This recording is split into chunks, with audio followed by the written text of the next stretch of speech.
Thank you very much. Good morning, everybody, and welcome to all the very numerous participants to this webinar. This is indeed a quite successful event. We have more than 400 registered participants, which clearly shows that there is an interest for the kind of issue that we are going to discuss this morning. I have to say that together with the Norwegian Refugee Council, the Egmont Institute is particularly proud to have contributed to set up this occasion to give at last a well-deserved visibility to the humanitarian action of the European Union. Since the beginning of the lockdown, we have all attended dozens of such events dealing with all facets of the new shape of international relations and the profiling of the European Union in this changing environment. But very few of these events, if not none, have dealt with the humanitarian dimension of the issues at stake where relevant. A rather paradoxical consideration for a policy which is very often presented as the jewel of the crown of the European Union external outreach. By releasing its communication, the Commission offered us a golden opportunity to slightly compensate that deficit.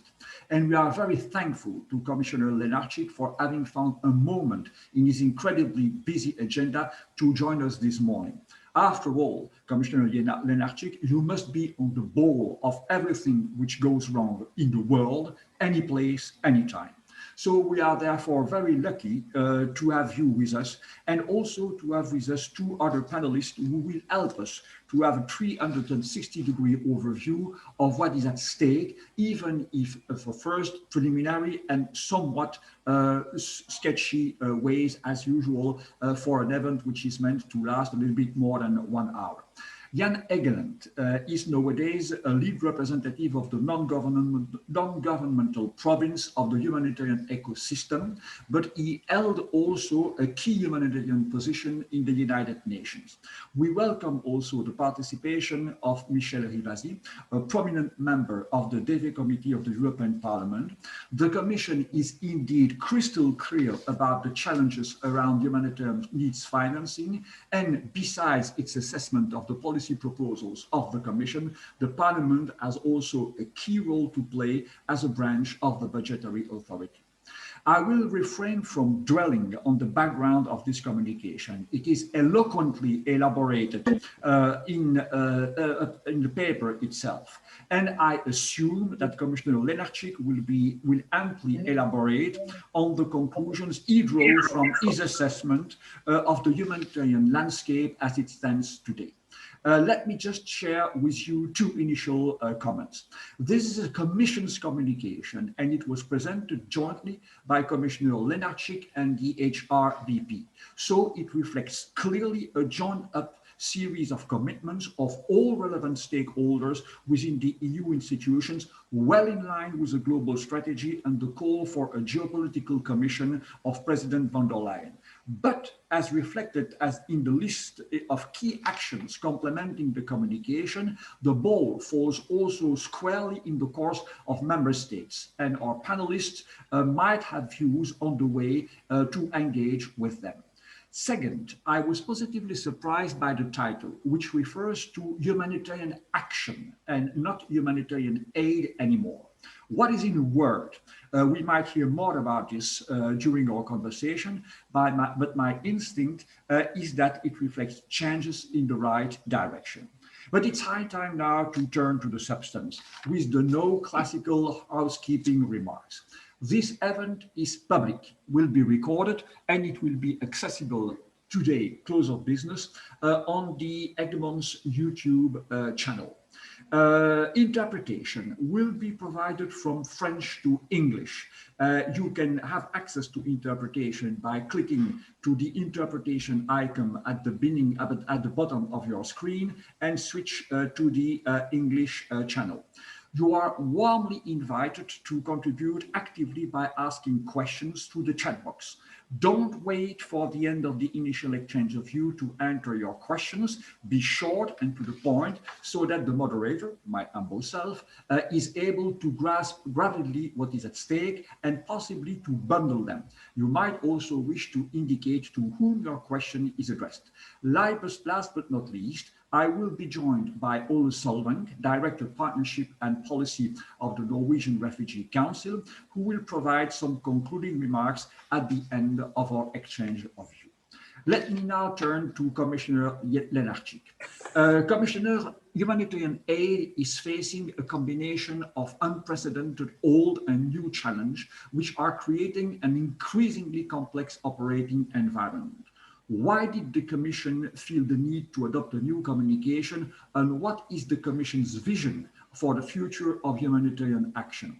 The communication reaffirms and strengthens core humanitarian principles and existing approach. What are the new elements the Commission is proposing, building of this acquis, this very solid acquis of humanitarian aid and EU humanitarian aid until now? And as mentioned earlier, to succeed, several key actions require the support not only of the EC as a whole, but also of member states. How do you plan to ensure this kind of joint-up approach when implementing the main recommendation of the communication? Commissioner, again, with our warm thanks, the floor is yours. Thank you very much, Director de Brouwer. And I really wish to thank the Egmont Institute and the Norwegian Refugee Council for organizing this timely debate, which allows me to present the main outline of our recently adopted communication on EU humanitarian action. Now, why this communication and why now? Simply because of the unprecedented challenges that we are facing in the area of humanitarian action. What are these challenges? First of all, we are witnessing a dramatic surge in humanitarian needs. Conflicts and disasters are proliferating around the world. We see that the old protracted conflicts are still there. They're not going away, rather they are deteriorating further in several cases. To this, there are new conflicts, new situations emerging, for instance, like most recently in Ethiopia or Mozambique. Famine is looming once again in parts of Africa and in Yemen.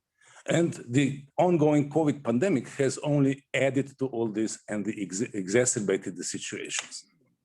And the numbers speak for themselves. This year alone, 235 million people, 1 in every 33 persons, will need humanitarian aid. This is the number that is highest ever. It's 40% increase since the previous year, and it's almost triple the number from 2014. We also have a record number of displaced people, and we already see the impact of climate change that will get worse in the coming decades, so as to reach the figure of 200 million people in humanitarian need by 2050. As a result of climate-related disasters. At the same time, we are witnessing an increasing gap between the needs, as I described them, and the resources available. Now, the funding gap represents more than half of what is needed. Some countries are stepping up. Fortunately, some EU member states also among them.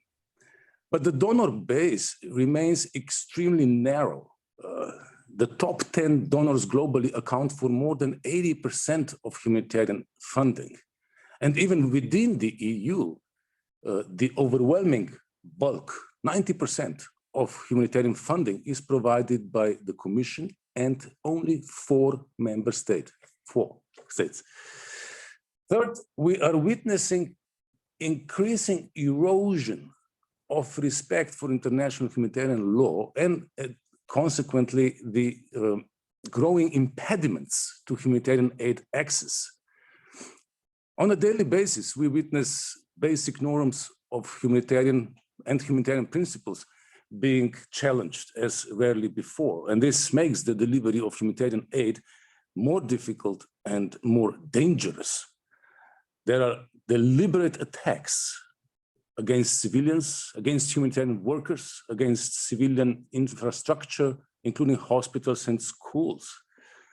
Against this backdrop, we wanted to outline our vision, how we are going to deal with this situation in the coming years, how we are trying to address this, as I said, unprecedented situation. The starting point, though, is something that will not change, and these are the principles. The fundamental principles governing the humanitarian action are as relevant as ever. And we want to build on this solid foundation, also this vision of ours and our policy approach.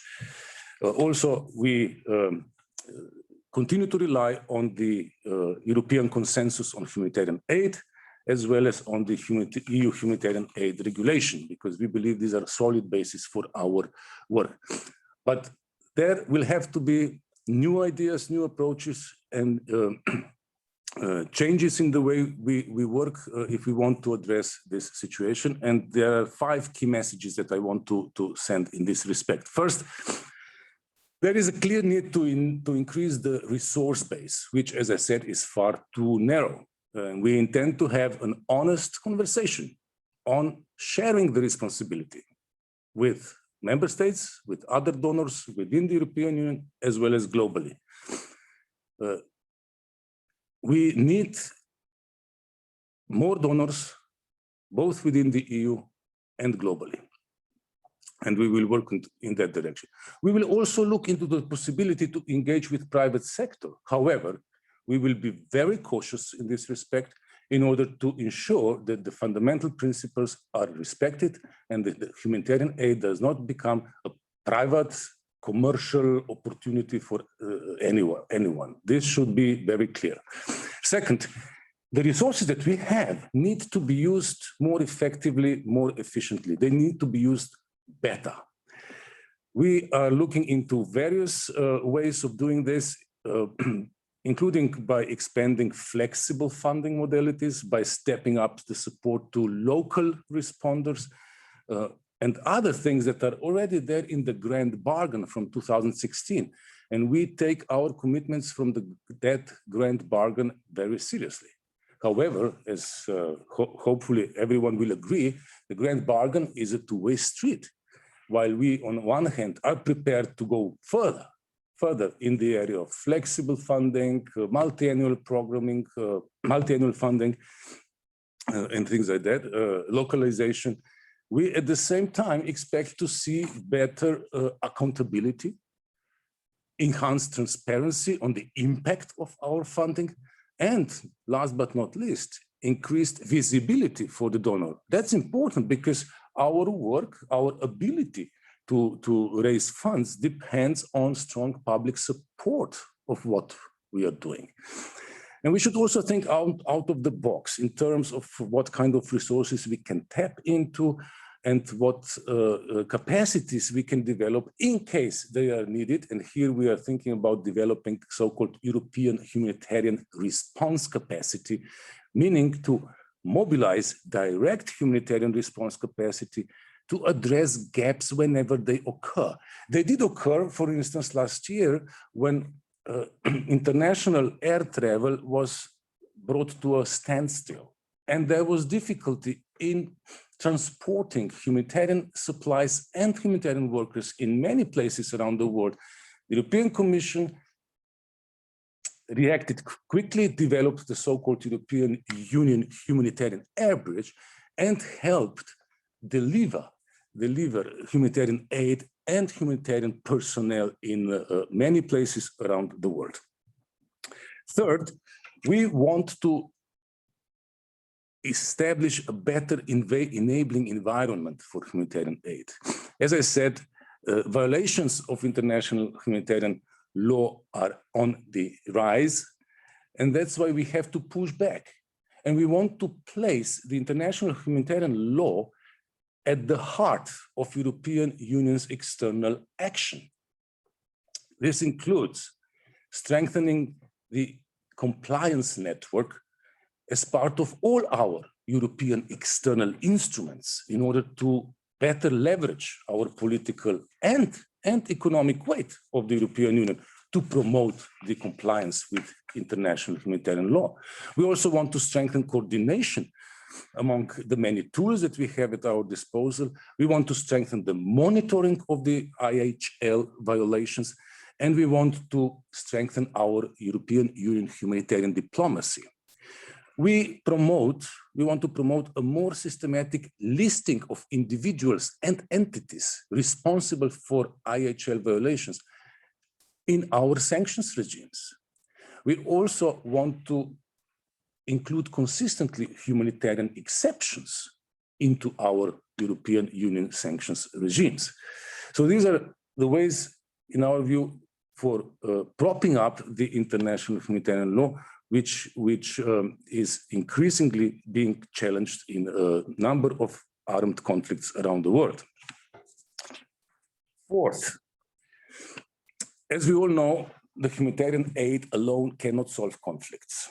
If we want to solve conflicts and consequently reduce humanitarian needs, we need to address the root causes and we need to offer long-term solutions. But that can only be done together with our development and peace-building partners. And here comes the nexus. We have scored some good achievements in a number of our pilot projects. We will expand that, and we will particularly focus on two areas in this respect: climate change and education. And we are working very closely with my colleague, Commissioner Urpilainen, in this nexus spirit. And finally, partnership and cooperation are essential. You mentioned, Director de Brouwer, the importance of working together, we say, as a team Europe, with our member states, with other EU institutions and services, with our diverse and numerous humanitarian partners and other donors. For this reason, we are pushing for a strong Council conclusions. I presented just earlier this week our communication to the ambassadors of EU member states, and I urged them to agree on a set of strong, ambitious Council conclusions that would enable us to advance in the direction that we proposed. Even earlier, I presented this communication to the DEVE Committee of the European Parliament. I was heartened to see a very strong support, and I'm counting on the continuous support from the European Parliament. And I'm glad to see Madame Rivasi today on the panel with us, because the support of European Parliament for what we would like to do is going to be essential. So much for my introduction. Thank you again for giving me this opportunity. I'm very much looking forward to listening to the comments. Thank you very much, Commissioner, for this absolutely crystal clear presentation of the priorities that you have in mind and that you would like to achieve, building upon the communication and with the support of the partners that you have identified, and also the institutions, the European institutions. This leads me, of course, to turn immediately to Michèle Rivasi. I mean, she is indeed one of the key members of the DEVE committee. You mentioned, Commissioner, that you had the first exchange of view with the DEVE committee earlier this week. Madame Rivasi, of course, I mean, what are the expectations of the European Parliament with regard to the communication? I mean, does it meet your expectation?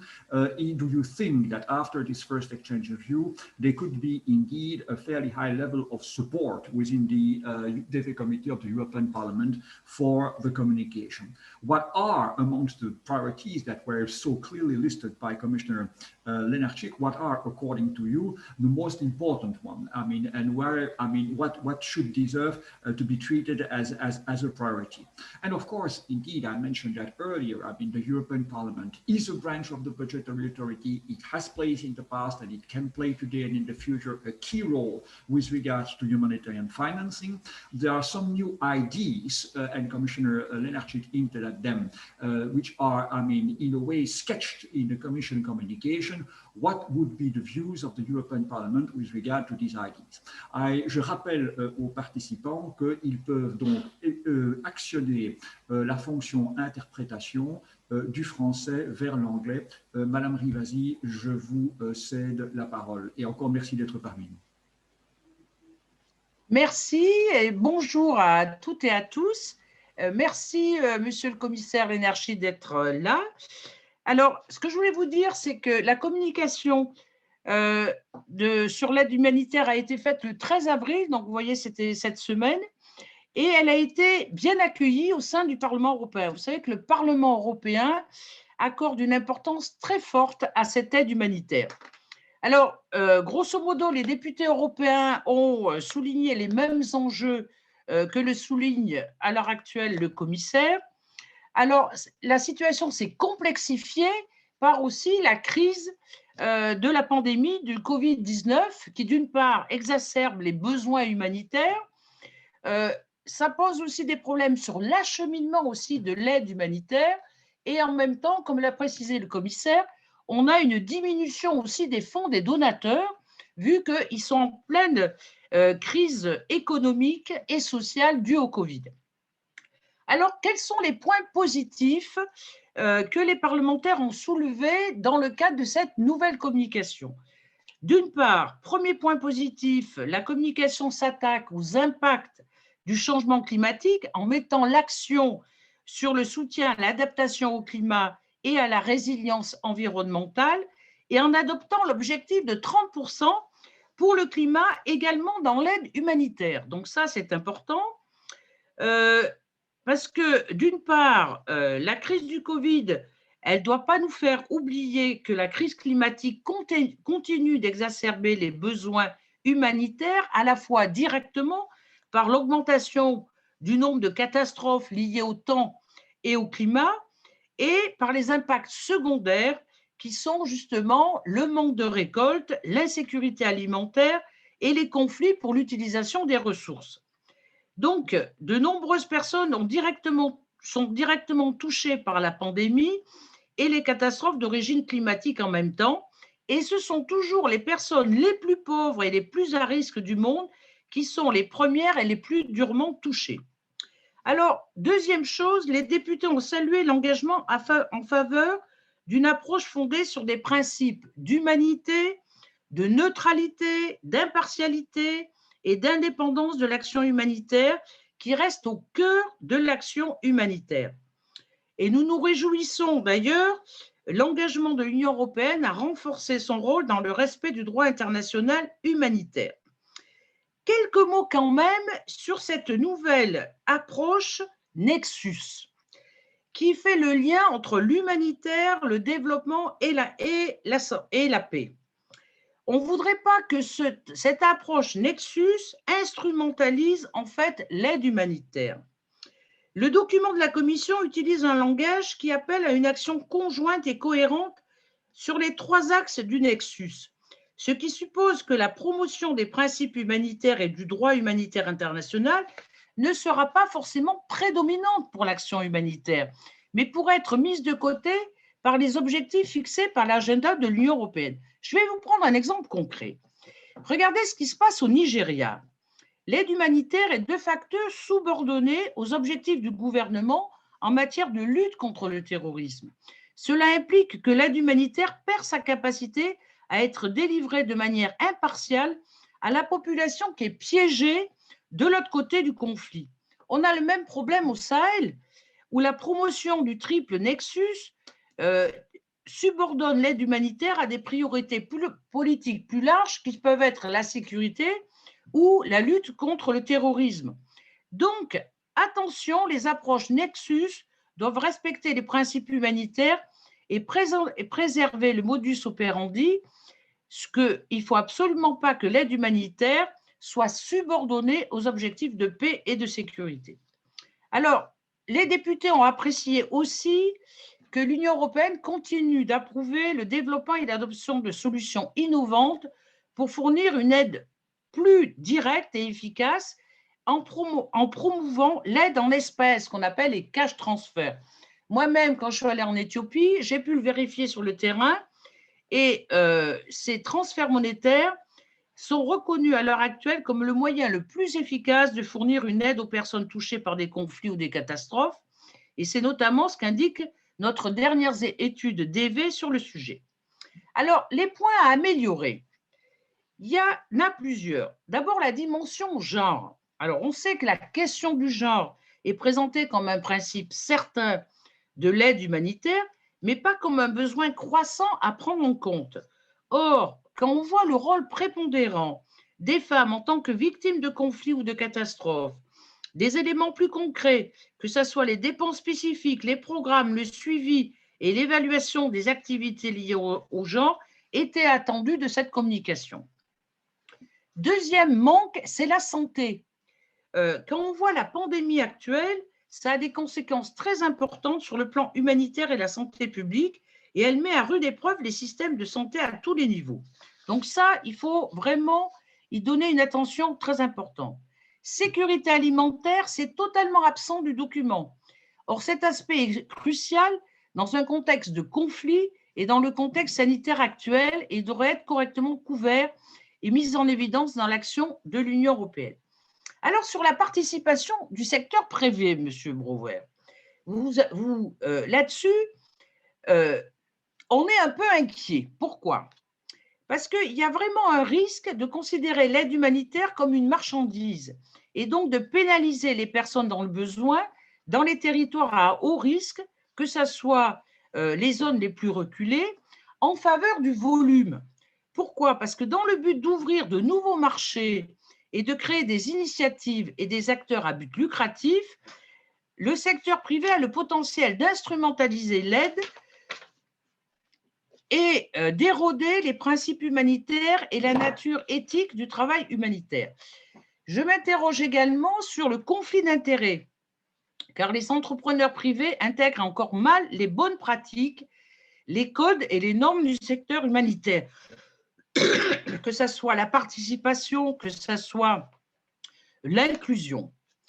La prévalence du secteur privé peut également réduire l'espace humanitaire, car certains gouvernements peuvent préférer s'engager avec le secteur privé, qui est perçu comme apolitique, ou du moins qui ne critique pas ouvertement ses politiques, par opposition aux ONG ou à la communauté internationale. Donc, le manque de ressources existant avec le secteur privé ne doit pas être considéré comme la panacée. Une étude de DV en mai 2020 indique que sur le blending, vous savez, on parle beaucoup de blending operation, bénéficie d'un soutien croissant, mais il ne s'appuie pas sur une solide base de preuves empiriques. Et cette étude recommande une révision radicale des méthodes d'évaluation du blending. Et il y a une autre étude de Londres, du SOAS, qui continue à suggérer que ce n'est qu'à travers les blendings que les objectifs de développement durable peuvent être atteints, soulèvent des risques potentiels de pousser les projets en avant sans évaluation appropriée et sans tenir suffisamment compte de l'impact plus large du développement à long terme. Donc, un exemple concret, c'est par exemple la problématique de l'eau. La rareté de l'eau, la mauvaise distribution de celle-ci, l'aggravation de la distribution est un enjeu clé dans le cadre des changements extrêmes du climat. Donc, il faut s'assurer d'éviter une privatisation de l'eau. D'ailleurs, à ce propos, il y a eu une initiative européenne qui a été faite en 2014, qui a recueilli plus d'1 million de signatures et où l'Europe a fait une communication justement pour éviter la privatisation de l'eau. Donc, oui aux interventions du secteur privé, justement vu la situation actuelle, mais vraiment avec une évaluation, vous voyez, et un encadrement précis. Deuxième peut-être interrogation, c'est l'histoire des consortiums qui sont encouragés dans cette communication. Alors, vous savez que ce type de collaboration qui consiste à rassembler plusieurs ONG autour d'un projet financé par l'Union européenne devient une pratique courante. Donc, ça permet d'avoir plus de fonds européens en fonction des actions d'urgence. Mais il ne faudrait pas que ça élimine à la fois des ONG locales, des actions locales et que ça encourage, vous voyez, des grands projets au détriment vraiment du terrain. Voilà, donc grosso modo, ça a été très bien accueilli par la Commission développement du Parlement européen et j'espère qu'on a toujours très bien collaboré avec le commissaire. Il est très actif et réactif quand il y a des demandes de députés et donc j'espère qu'on on arrivera à avoir une action humanitaire la plus proche du terrain et surtout pour répondre à la souffrance de la population dans le monde. Merci. Merci. Thank you very much. Merci à vous, Madame Rivasi.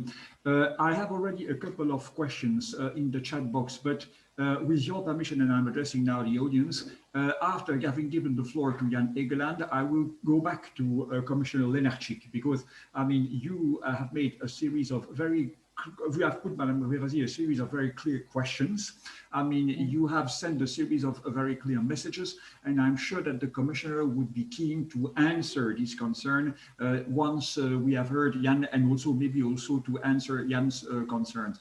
This being said, I still encourage the participant to keep on asking questions so that we could move swiftly to the question and answer part of our session after Jan's intervention and the Commissioner initial reaction to what he would have heard from the two other panelists.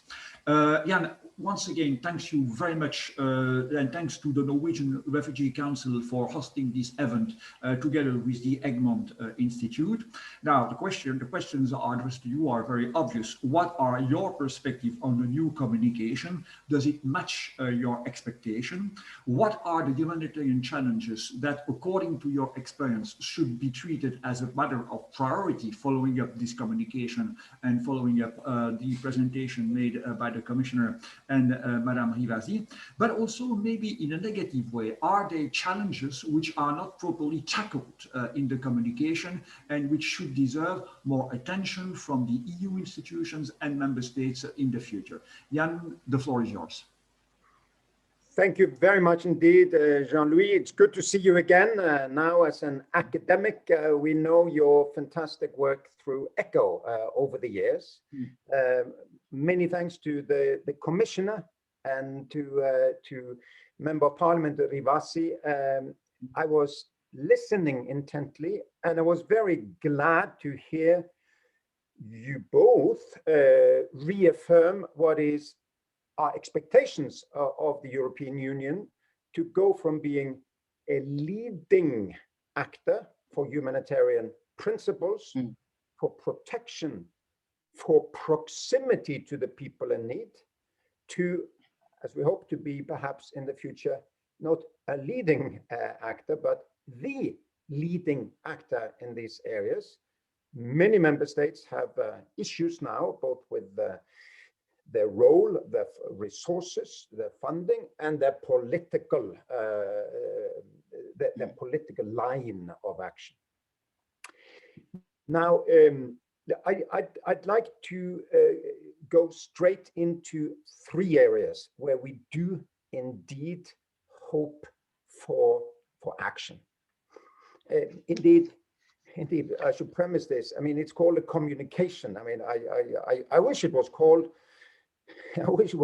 a plan of action, and that in a way it would be that would be perhaps even clearer that the excellent people now sitting in ECHO and in your office, Commissioner Lenarcic, would have ECHO support from the rest of the EU family. We don't always see that. Keep consulting with us as frontline organizations, NGOs. We know what's happening in the field. We're hanging in by our fingernails in many of these areas, and we're very worried to see, you know, historic collapses of actually our ability to care for people from Yemen to Congo, from even Syria and the Sahel, and Nigeria, that was mentioned also by a Member of Parliament Rivasi.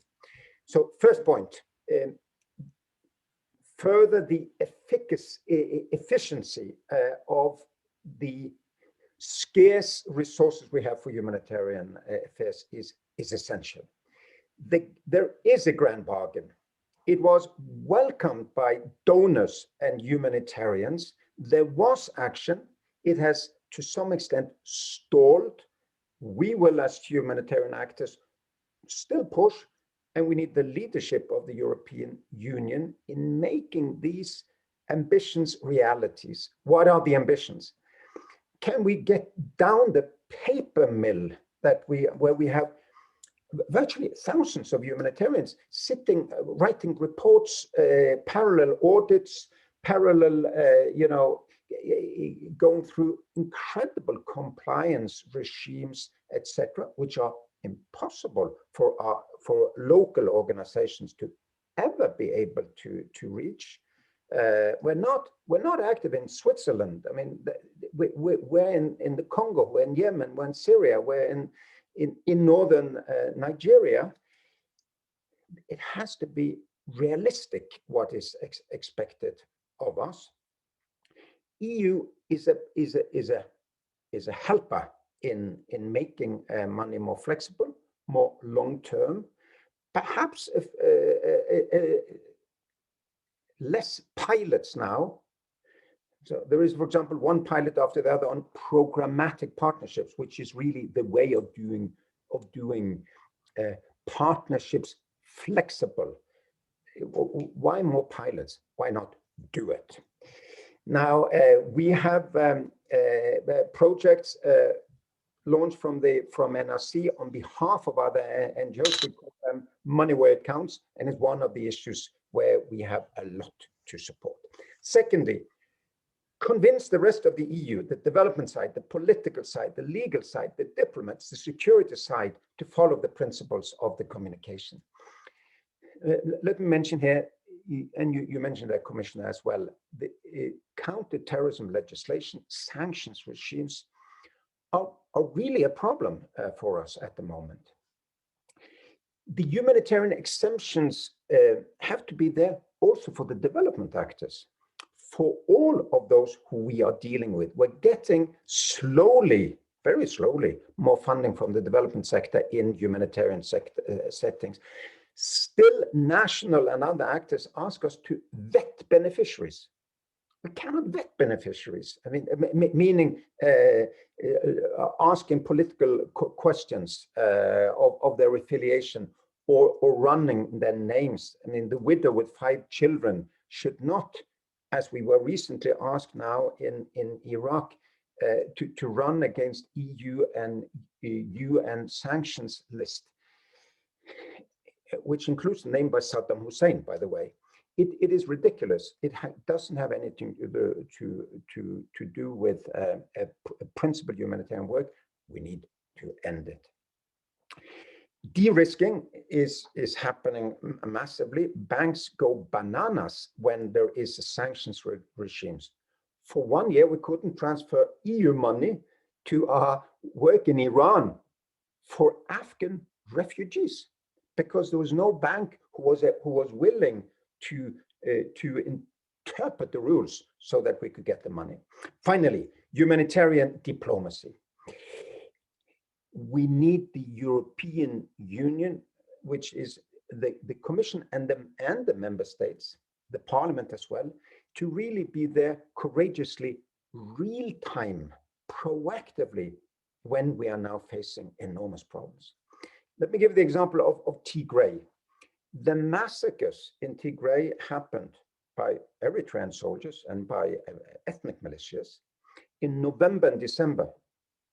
The action from the diplomatic community, including the EU, was primarily in January, February, March, including now in April. We would have liked to see you there in November, when we were thrown out, when we couldn't even deal with our local staff, and where women were raped and massacred.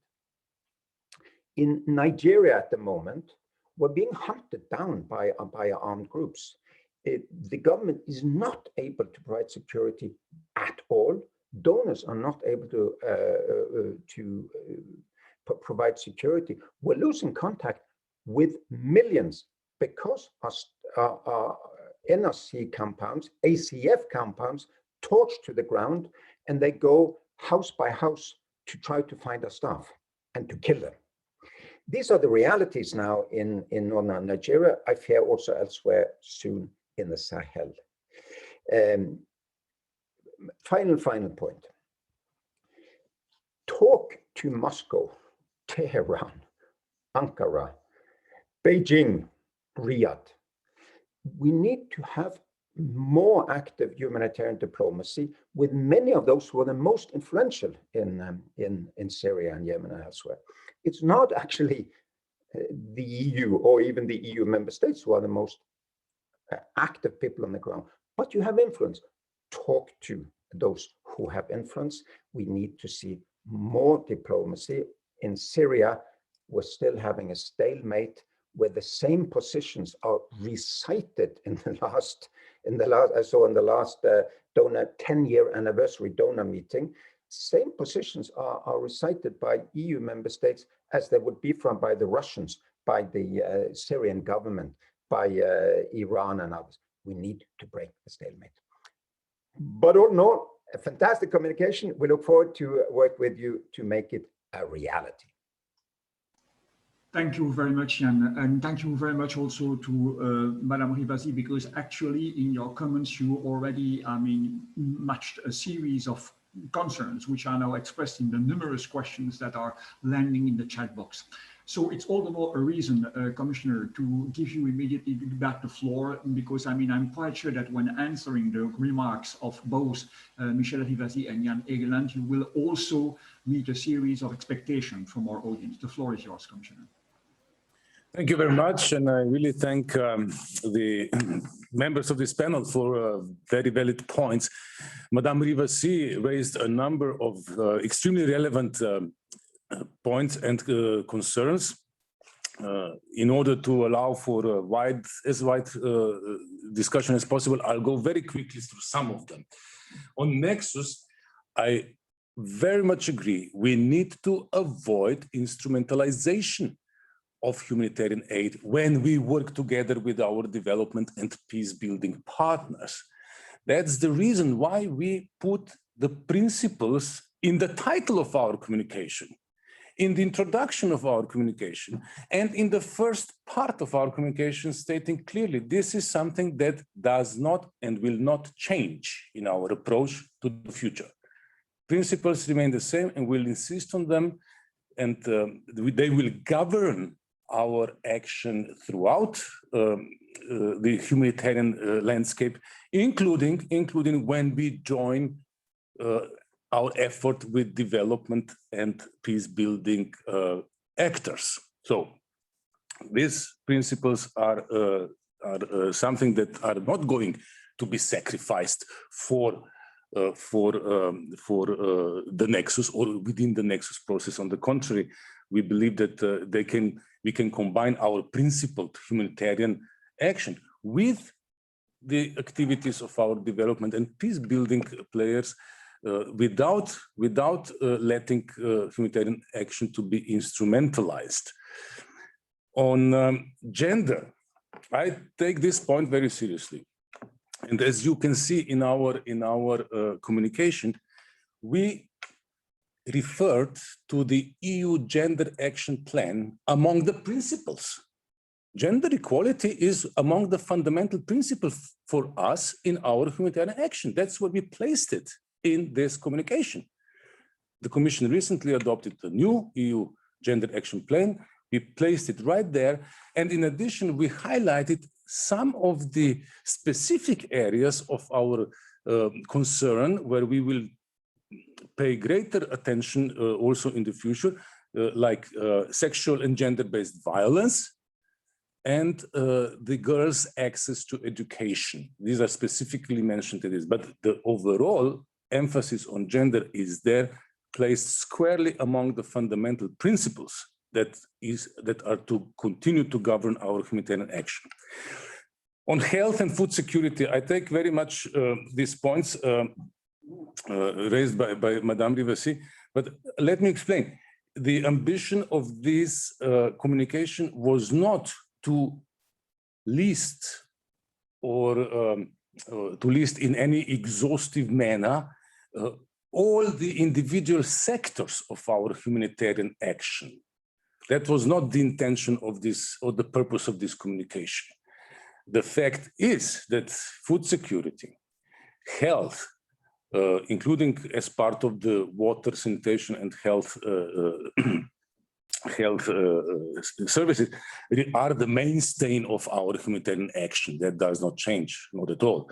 And we do have health, how to say, especially in our minds when we are facing the impact of the ongoing pandemic, which, as we all know, is not only in the health domain, but perhaps even more so in the social and economic domains as secondary impact of the pandemic. But I repeat, the ambition of this communication was not to analyze exhaustively every single sector of our humanitarian action. No, it was that was not the purpose. But rest assured, health and food security are mainstays of our humanitarian action. They are among the very key components of what we try to do. The engagement of private sector does carry risks. I agree. And we will be vigilant. We will approach extremely cautiously. But others are trying to go in that direction. Let me mention Icrc, which, as we will all agree, is a prominent player in the humanitarian aid. They are exploring, and we want to explore. We will test through pilot projects whether things are viable, whether it can work, and we will not allow our humanitarian principles to be undermined when we engage with the private sector. So we will be very careful in this. And on consortia, well, the purpose of consortia is precisely to bring local organizations, local humanitarian actors, including the small NGOs, into the picture, into the game, if you wish. We want to bring them in, and consortia helps in this respect because it combines the capacities and experience of established, globally present NGOs with the local knowledge and local knowledge of that is possessed by local responders. So that's precisely the. So it's not the danger that local NGOs and especially small NGOs would be pushed away. The purpose of consortia is precisely the opposite: to bring them in, to get them in, so that we can work with them. Jan Egeland also. Extremely valid points. The first one is particularly challenging. How will the rest of the EU family support this, or will it support what we try to do?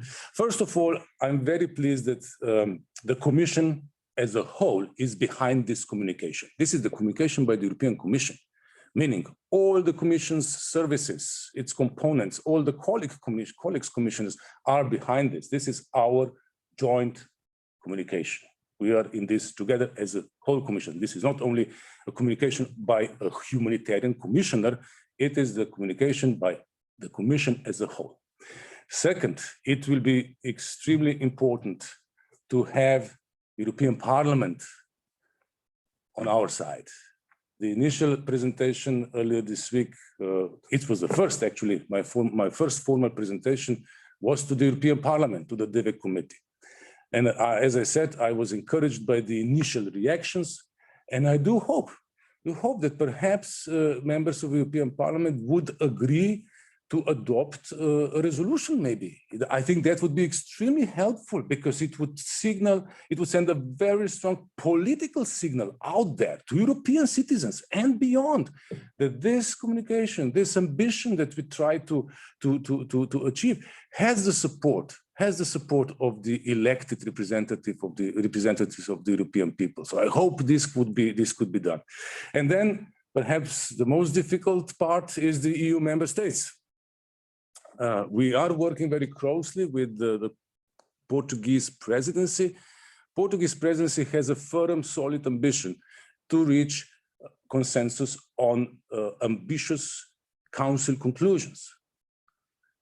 We hope they will succeed. We'll work with all member states individually and collectively, and hopefully we will get such council conclusion, because a lot of what we have in this communication depends on the support by others, and in particular in some areas of member states, especially on sanctions, especially on the exceptions. I take to heart what you said, Jan, about the difficulties that humanitarian workers are facing because of the sanctions regime. I know these difficulties are real. They do impede the work of our humanitarian partners because of de-risking by financial institutions, because of the over-compliance by banks and so on. We are aware of that, thanks also to the information that you and other humanitarian partners continue to share with us. So we are fully aware of that, and we try to make others aware of this, especially the member states. So we'll continue this effort. I think we have already scored initial success because also in the Commission, within the Commission, there were different views, but you see, as you can see it in the communication, there is now a very unequivocal reference to humanitarian exceptions. That's an important achievement because, as I said, this is the text endorsed, adopted by all Commission services, including those that oversee the sanctions regimes and others. This is our common text. So we have made a good start, but now we need more, and we need especially the member states to get on board. And finally, on humanitarian diplomacy, this is extremely important part. I try to do as much as I can. I mean, I was in Addis in the beginning of December, precisely because of what was happening in Tigray. I went to refugee camps in Sudan, in Hakuba, and I tried to draw the attention of both the Ethiopian authorities and the international public to unacceptability of what is going on, especially in the sense of obstructions placed on humanitarian access and so on. And we are now several months later. There are some positive signs coming from Ethiopia, but we need to see change on the ground, and that change is not there yet. I'll travel again to the region. I'll make a stop next week in Addis, and I will again drive this same message across. And but you see, we cannot do this alone. We need others to add their voices, and I'm glad that recently, soon after the inauguration, also the new US administration has been sending very clear messages about this. Also, the Northeast Nigeria, my first ever trip to as a commissioner was there. I went to state of Borno, and thanks also to your input, Jan, I was well informed about the situation there, and I was able to raise these issues with the regional authorities. But as you can see, things are not getting better. Things are not. We now have a ghastly violence ongoing. So we need to do. And finally, on Syria, because you also mentioned Syria. Yes, you're right. We have heard. We have been hearing the same positions by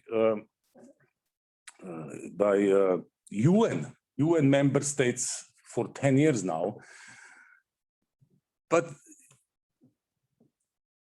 if we want the change, we know where this change has to happen. It has to happen in Geneva.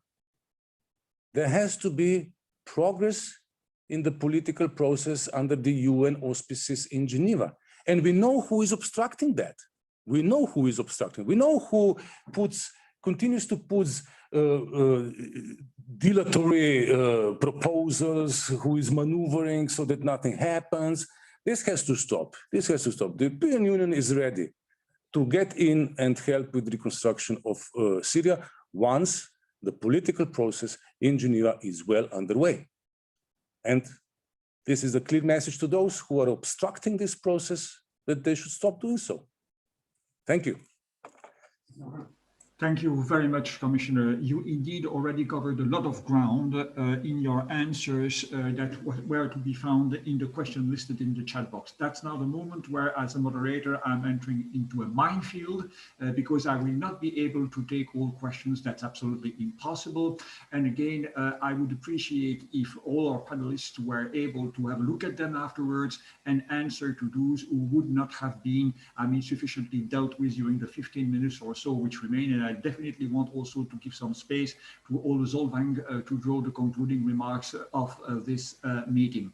Answering one of the questions, I mean, I repeat what I said earlier, this is being recorded and the recording will be available by today, close of business, on the Egmont YouTube channel.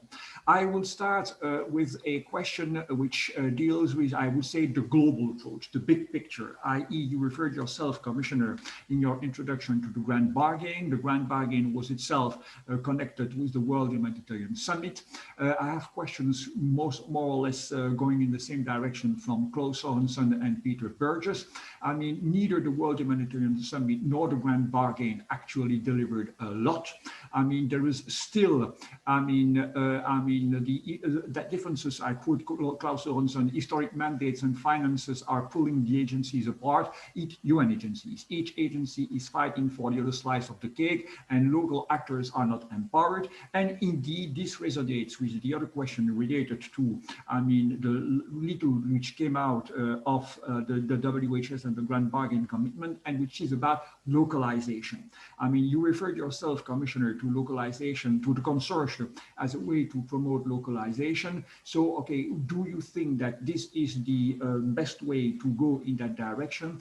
And more in general, I mean, the question is also, can the EU, building upon your communication and building upon the joint commitment of the member states and the institution, can the EU play a leadership role in reviving the commitments taken at the occasion of the World Humanitarian Summit and the Grand Bargain, and actually having the EU, the global humanitarian ecosystem delivering on these commitments, which were deemed as essential by that time? Commissioner, the floor is yours, but Jan also might wish to comment on these questions. Please, Commissioner. Thank you. Yes, very quickly, because I also want to hear others. On Grand Bargain, I don't fully agree. I think that a lot was achieved, but not everything, obviously. And a lot more needs to be done. And we are ready to do more. But as I said already earlier, this is a two-way street. This is a two-way street. It's cannot, you know, I am personally engaged in Grand Bargain discussions. I sometimes have an impression that each side in this Grand Bargain only sees, you know, what the other side has to do. I repeat, European Commission takes seriously its commitments under the Grand Bargain, but it also takes seriously commitments of the other side. We can only make further progress if we advance in parallel on both counts. On UN agencies, I think that the picture is actually better than it may appear from the question that you referred to. Basically, I have in mind, for instance, how the UN agency came together at the early stage, in the early stage of the pandemic, and produced a joint humanitarian appeal. That was a good practice. I hope it will be used more often. I do value our cooperation with the United Nations and its agencies. And as you know, the European Union recognizes the essential, indispensable coordinating role of the United Nations in humanitarian affairs. And that, I think, is necessary because the United Nations, as the only global, universal, intergovernmental, multilateral organization, is uniquely positioned to exercise this kind of coordinative role. Of course, there are improvements that are possible, and we will advocate them. And finally, on involving to a greater extent the local partners. No, I'm not saying that consortia is the best way. It's one of the ways to do it. One of the ways, one of the good ways. We have some good experience, and we see that the diverse partners in this consortia bring to the table their comparative advantages. Things can work well in consortia, but there are other things that are country-based pool funds. There are other ways that we can work with the local partners, and we want to. That's why we included that also in our communication as one of the important ways to ensure better efficiency and effectiveness of humanitarian aid. Thank you. Thank you. Jan, on these issues? Two quick points. I agree, Commissioner, with your line of thinking, but for example, the UN appeal, original appeal for COVID was it was good in the sense that the UN agencies coordinated among themselves, came up with one joint thing. There wasn't any NGO participation in that at all, and there was not really money going to the frontline organizations. What we should be aware of is in many of these places where COVID then came and swept across the board, it was NGOs it's NGOs who is in the field. I mean, it's our compounds that are being torched in northern Nigeria. So at times, I just want you to be aware of, it's not necessarily the best thing for the people in Nigeria where you visited. That money goes to a UN-held fund, stays for 6 months, 10% is taken to administer it in UN, and then comes to the frontline organizations in Nigeria. The pool funds, country pool funds, is actually a very good model because there, in situ, money can go to all of the humanitarian actors, local NGOs, international NGOs, and for that matter, the UN agencies.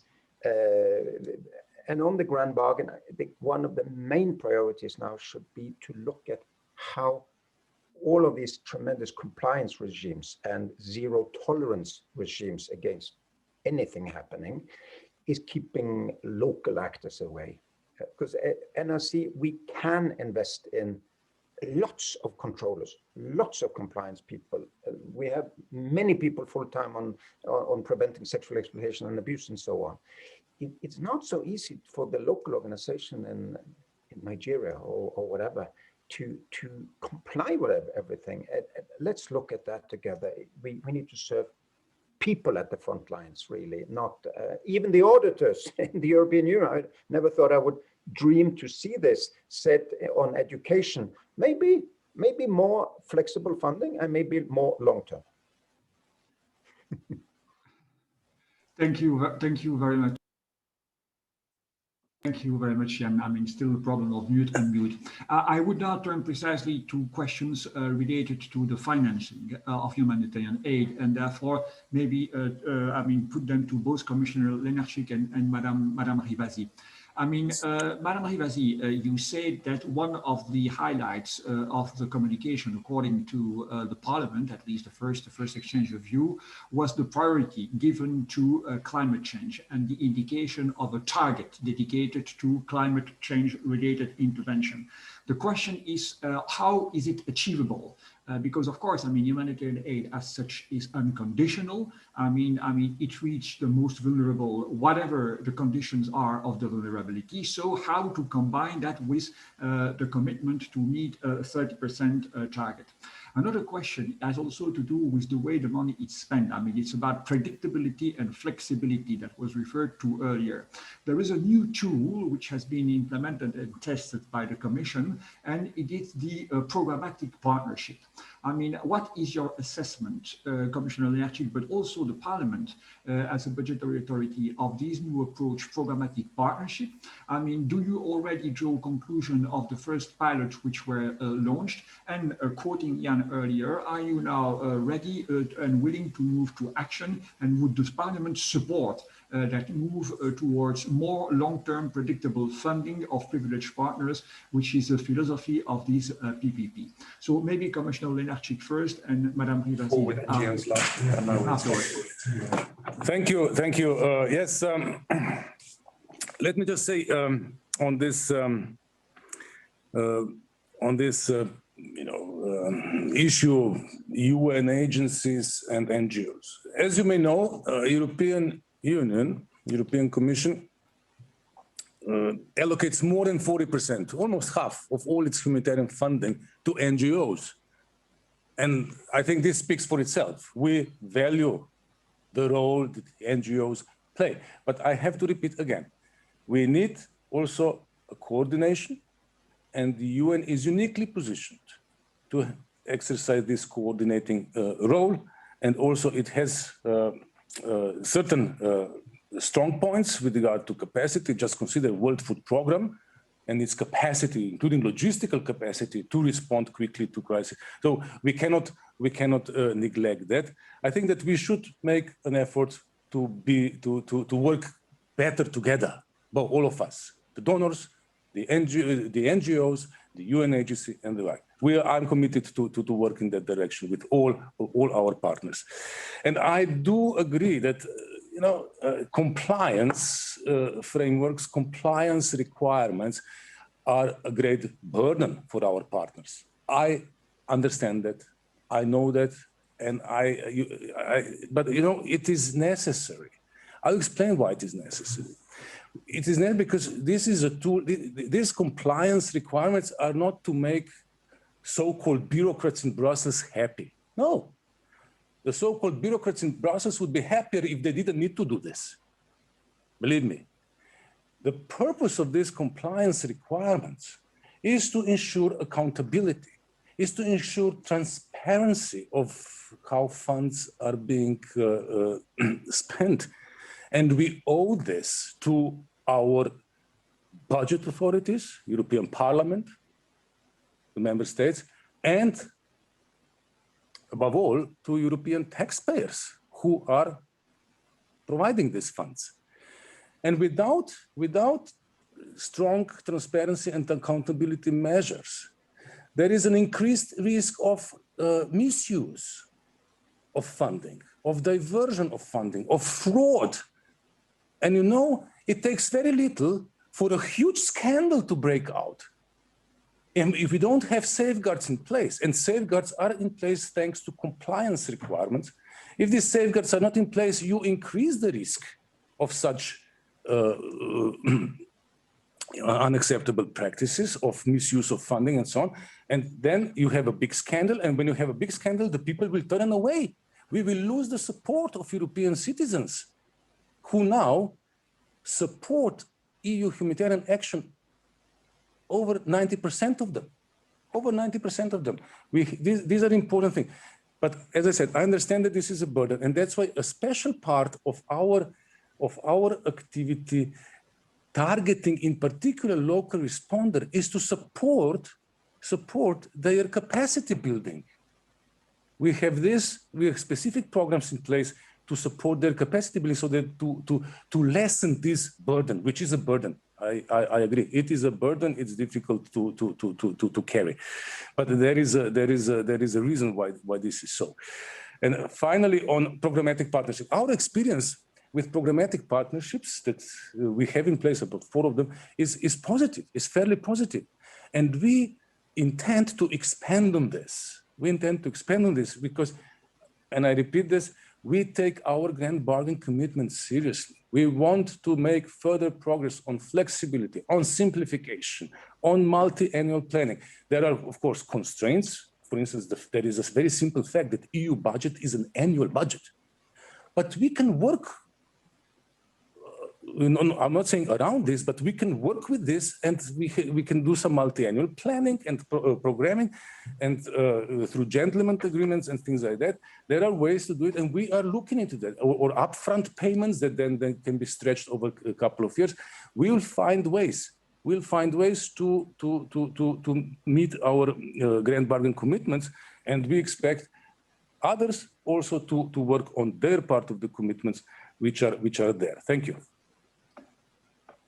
Thank you very much.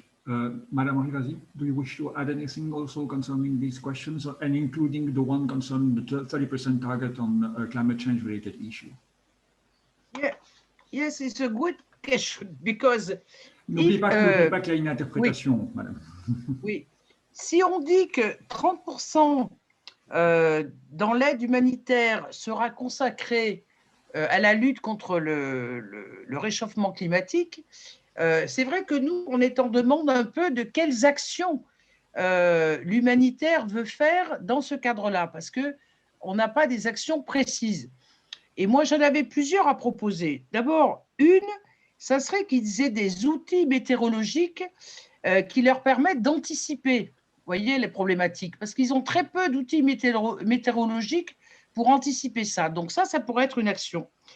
La deuxième chose, c'est les réfugiés climatiques. parce qu'il y a de plus en plus de gens qui quittent les territoires vu qu'il y a des sécheresses énormes, il n'y a plus d'accès à l'eau, etc. Et là, on a un souci juridique, c'est qu'il n'y a pas de statut des réfugiés climatiques. Et lorsqu'on le pose au niveau du Parlement européen, on a beaucoup de partis politiques qui refusent qu'on fasse un statut des réfugiés climatiques. Et donc là, moi, je pense que le commissaire peut œuvrer pour que d'un point de vue international, vous voyez, il y a un vrai statut. Parce qu'après, on le voit en Europe, quand il y a plein de migrants, vous voyez qu'ils sont sur les migrants économiques ou sur les migrants liés au fait que dans leur pays, il n'y a pas de sécurité. Mais maintenant, il y a un troisième aspect, c'est les réfugiés climatiques. Et là, je pense que c'est quelque chose que l'Europe pourrait initier. Sur l'intervention au niveau de Jan Egeland, quand il parle de diplomatie humanitaire, moi je suis tout à fait d'accord avec lui. Il faudrait qu'il y ait une diplomatie humanitaire. Et pour ça, c'est ce qu'indiquait le commissaire, on a un souci au niveau des États membres, parce que vous voyez qu'il y a une force au niveau de l'Union européenne, mais il y a une faiblesse, et la faiblesse, elle est politique. Comme les États membres ne sont pas tous d'accord sur la diplomatie, vous voyez, au niveau de la Commission, ils sont en déficit d'intervention. Et on l'a vu parce qu'il y a eu beaucoup de questions sur le Yémen, sur la Syrie, même au niveau du Congo.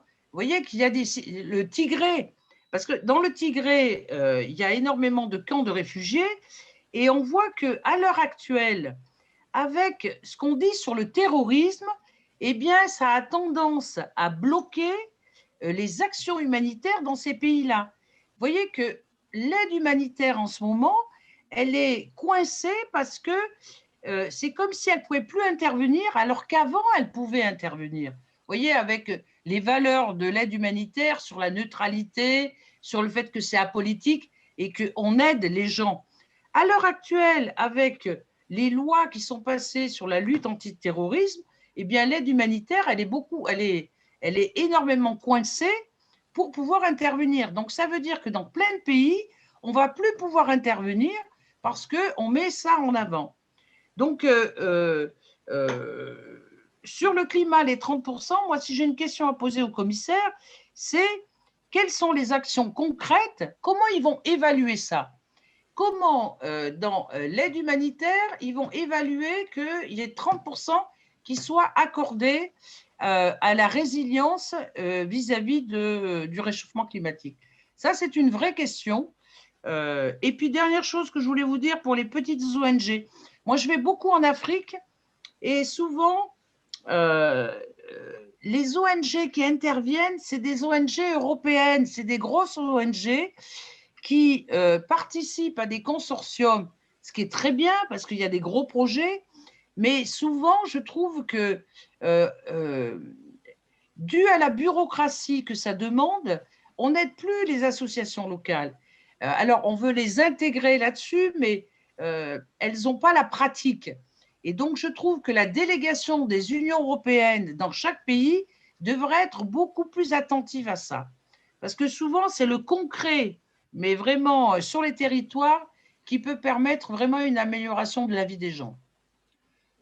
Merci beaucoup. Thank you very much. I mean, time is passing at the speed of light. I will certainly, Commissioner Lenarcic will really want to answer your question about how to achieve the 30% target.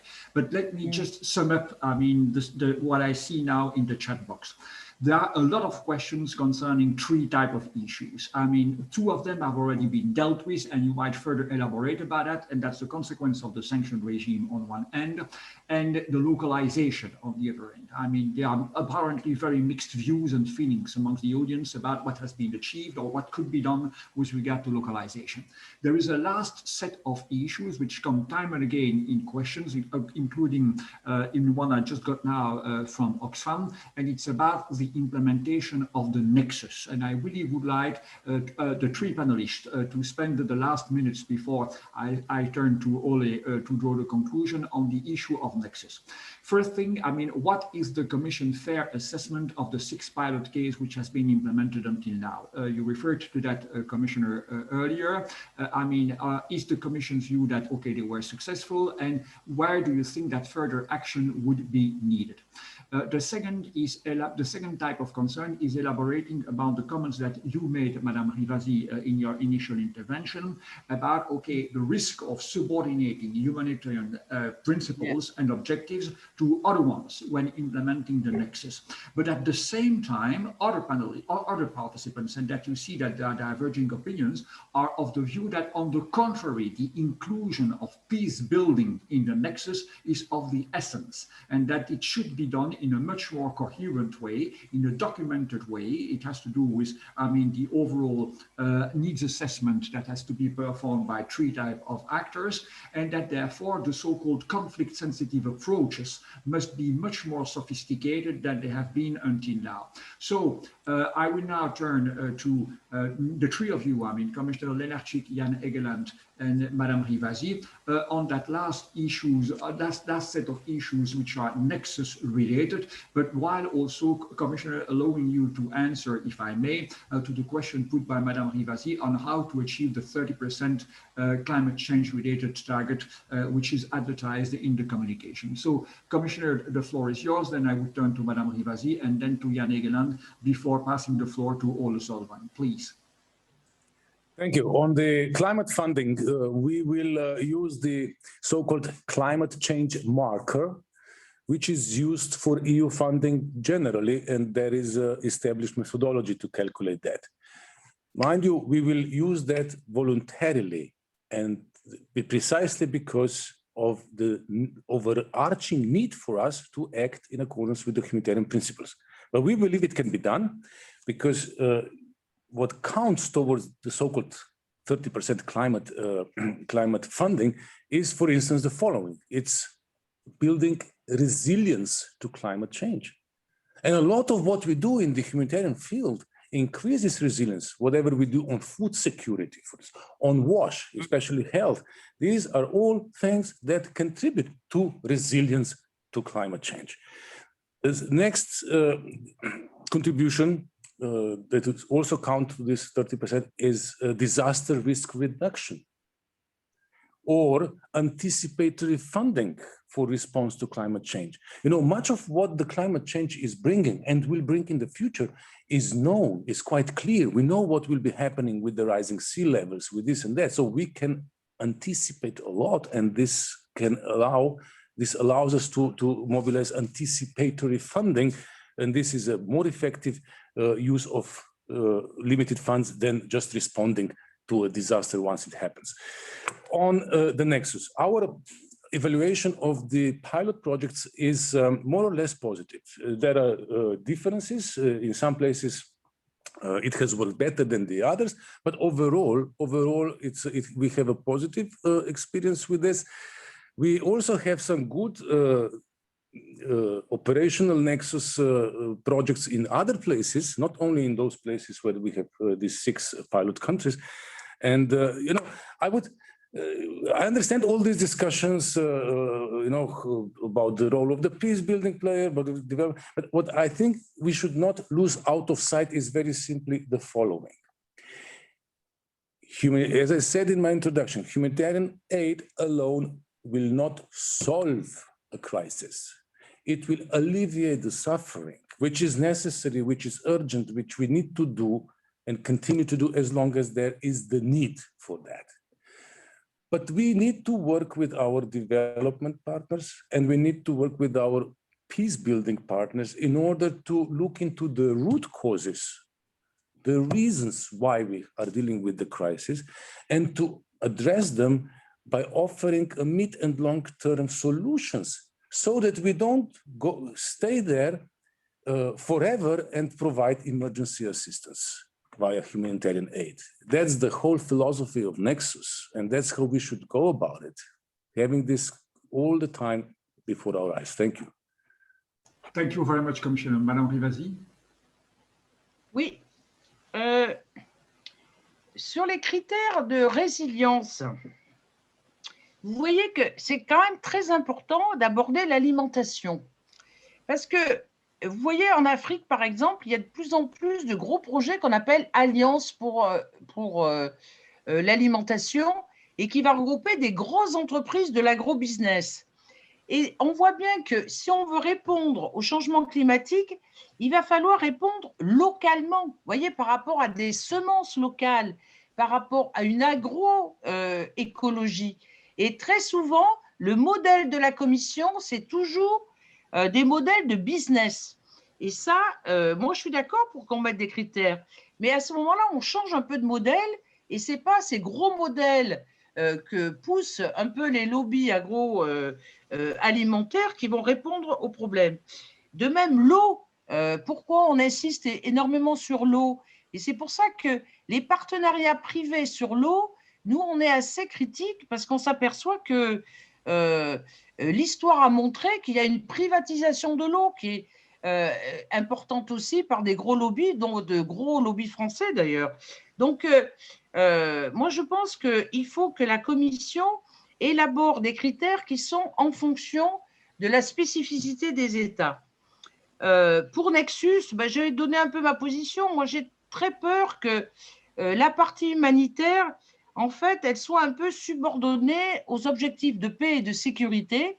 Et ce que je vous indiquais tout à l'heure, c'est que la sécurité, quand on voit ce qui se passe aussi bien en Afrique, on se dit c'est la sécurité qui va primer par rapport à l'aide humanitaire. Et on le voit aussi au niveau des réfugiés. Donc, il faut être hyper vigilant là-dessus et qu'on ne mette pas le développement et la sécurité en avant sur l'aide humanitaire. Donc, là-dessus, on va être très, très prudent et on va demander des comptes à la Commission. Enfin, j'ai assez confiance au niveau du commissaire Lenarcic parce que l'histoire a montré qu'il est très attentif à ces questions-là. Mais des fois, ça ne suffit pas. Vous savez, quand les mots sont dits, quelle que soit la personne, ça peut être interprété différemment. Donc, il va nous falloir des garde-fous pour être sûr que c'est bien l'aide humanitaire avec le droit international de l'humanitaire qui va être la grosse priorité. Merci, Madame Rivasi. C'est un message très fort en matière de coopération interinstitutionnelle. Jan Egeland, on this question and the one related to Nexus in particular, please.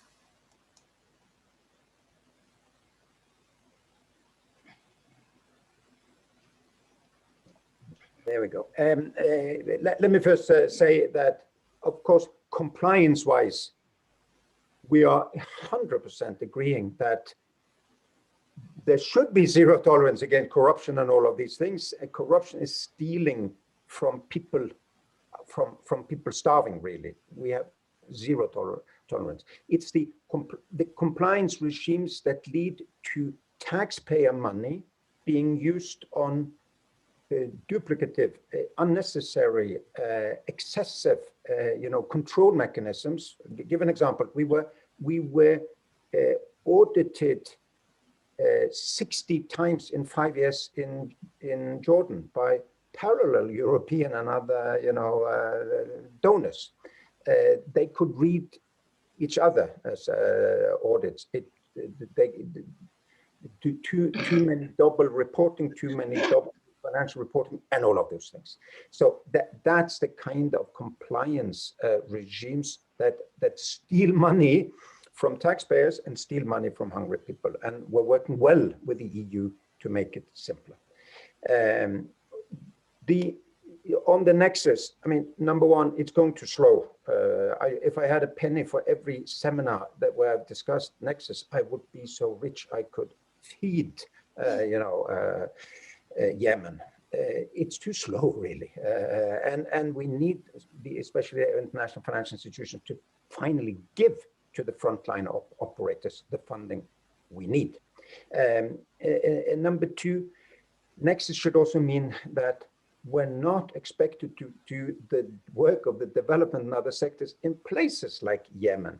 But of course, we now see a lot of places. I was in Burkina Faso. The development actors had long fled northern Burkina Faso.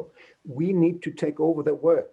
So can we have a discussion where we really look at the root causes to problems and say, can we get the development actors back? Can they look at getting a financial, the national bank to function in Yemen, for example? Can we talk to the political people about the sanctions regimes that are strangling the economy so that we work on keeping an economy afloat instead of meeting humanitarian needs? That kind of root causes we need to look at. And on Syria, in the absence of a political solution, can we deal with the issue of there will be no reconstruction as long as Assad is in the parliamentary palace? I mean, many EU member states have that position. The kids need a school.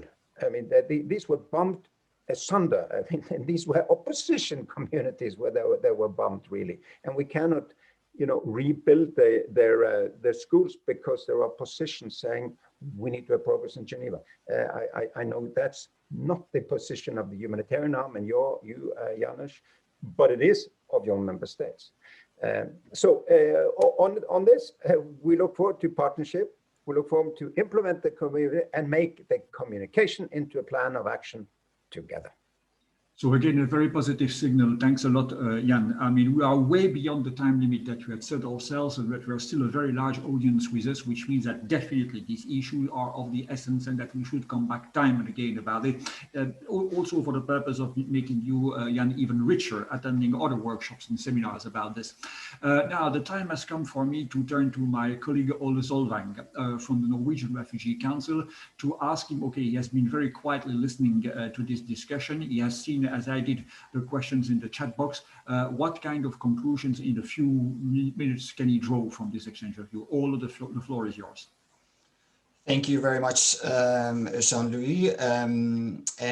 First of all, I want to very much thank the Commissioner Lenarcic for participating, and also Madame Rivasi and Jan, and also the participants who have provided comments. Video, Ole. Sorry. Okay, please keep going. I do seem to have a problem with my camera, so I will just keep going here on that. I also want to say very much thank you to the Egmont Institute for organizing this together with us.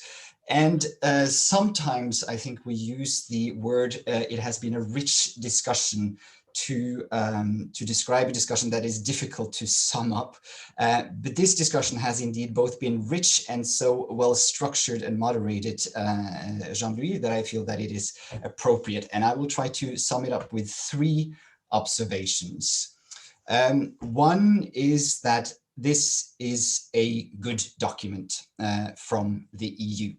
It says a lot of the right things. There's a commitment here to maintain high levels of humanitarian aid. There is a focus on neglected crisis, education and protection and climate. There's a strong emphasis on efficiency and a commitment to the grand bargain. And there is really a sort of red thread through the document, the need to ensure that humanitarian action is principled, and the latest developments in Nigeria really highlights that this is not an academic or theoretical consideration, but one that has really real life implications. So that's one observation. I think Madame Rivasi pointed out several things that could have been included as well. But I get the sense from both the NGO, both side and from the Parliament side, that this is a welcome document. The second observation that I make here is that the test will be in the implementation of this. One of the strengths of the communication is really that it is a document that is endorsed by the Commission and not only by ECHO, and therefore has the buy-in and support. But the question will be when it comes to the implementation, will the other consideration override the considerations from the humanitarian side? I think Madame Rivasi put it very well when she has been asking whether the integrated approach means that the humanitarian principles will take a back seat. And I get a very strong sense here that we are all allies in trying to make sure that that doesn't happen. And Commissioner, I think you can count on us as allies to try to enforce that. And the third observation that I'm making is that, you know, we have been talking quite a lot also about the other parts of the EU in this discussion. And we need to find and create the spaces for engaging them. The European Humanitarian Forum that is mentioned in the document, in the communication, I think will be a good opportunity to do so. But I think we need to find other ways as well, structured, ongoing ways to make sure that our concerns and our interests as a humanitarian community is also well understood by the rest of the EU family, and to make sure that those are taken into account. So this was, as far as I am aware, the first time that we were able to discuss this communication in such a detailed way. But I'm quite sure that it will not be the last one, and we in the humanitarian community definitely stand ready to continue this dialogue and support that in any way we can. Back to you, Jean-Louis. Thank you very much, Ola. I mean, I could not have said better than what you did. So Commissioner Lenarcic, thanks a lot for having spent so much time with us. Thanks a lot for having initiated the move that led to this communication to be released. It was said by my colleague, but by all participants and all panelists, there is a lot of support, but there are also a lot of expectations, clearly. Having the communication itself is already quite an achievement. It's a very rich document, but of course, it's the beginning of the process. It's a beginning of a process of revamping, modernizing the humanitarian aid or humanitarian action of the Union's agenda. And again, I come back to this new concept, which is, I mean, from my point of view, much richer than the notion of humanitarian aid. Again, thank you very much, Commissioner Lenarcic, for having been with us. Thank you, Jan, for having allowed this partnership between Unrc and Egmont. Thank you very much, Madame Rivasi, for your very, critical and to the point, but supportive comment. I mean, you raised a lot of issues which were clearly in line with the concerns of our audience as reflected through the questions. I want also, of course, to thank the interpreter who was with us today. I want to thank very warmly the technical teams of NRC and Egmont, who supported the organization of this webinar. I want to thank all participants. There will be other occasions. I could not but agree more with Ole Solvang, and we'll come back to you and your team, Commissioner. We'll come back to the teams of the INGOs. We'll come back to the European Parliament to have further, more in-depth discussion. But in the meanwhile, let me conclude by wishing all of you bon appetit, have a nice weekend, and see you all very soon. Thanks a lot for being so numerous with us this morning, and see you soon again. Thank you very much. Thank you.